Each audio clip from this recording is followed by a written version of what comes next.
রাতের আধারে সোনার পাহাড় গায়েব, রাজধানী জুড়ে চাঞ্চল্য। কিন্তু 3 দিন পরে শুরু হলো এক রোমাঞ্চকর অভিযান। গোয়েন্দা পুলিশ ডিবি নামল স্বর্ণ উদ্ধারের দুঃসাহসিক মিশনে। গোপন তথ্য, সিসিটিভি ফুটেজ আর টানা 72 ঘন্টার অভিযান শেষে অবশেষে ধরা পড়ল ফরচুন শপিং মলের সেই দুর্ধর্ষ চোরচক্র, যাদের কাছ থেকে উদ্ধার হলো 200 ভরি স্বর্ণ।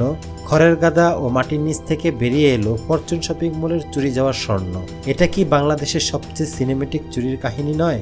চলুন জেনে আসি বিস্তারিত। তার এই ঘটনা সম্বন্ধে আমি যেটা বলবো যে তারা অত্যন্ত সুকৌশলে কাজটা করেছে।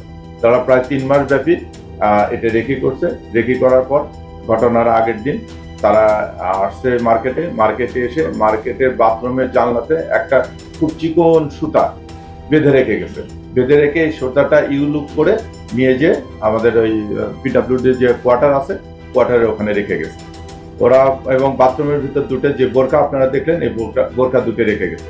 রাত্রে এসে ওই সুতের মাথায় রশি বাঁধছে, বেজে টেনে টেনে রশিটা উপরে তুলে রশিটা গিট্টুতে এই রশি দিয়ে তারা এই উঠে গ্রিল কেটে তারপরে মার্কেটের ভিতরে ঢুকছে।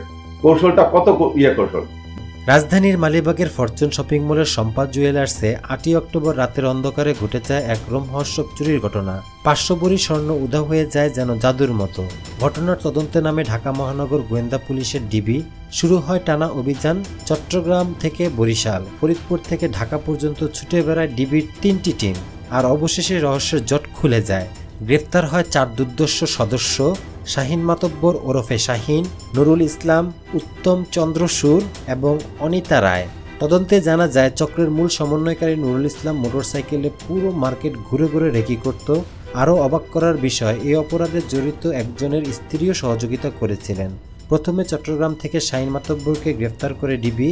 তার কাছ থেকে উদ্ধার হয় 190 ভরি স্বর্ণ। তবে মালিক দাবি করেছেন মোট 500 ভরি চুরি হয়েছে। বাকি স্বর্ণ কোথায় আছে তা জানার জন্য এখনো অভিযান চলছে। 3 মাসের পরিকল্পনা, এক রাতের অভিযান আর 72 ঘন্টার গোয়েন্দা তৎপরতায় চোরচক্র যতই পেশাদার হোক, আইনের চোখ ফাঁকি দেওয়া যায় না।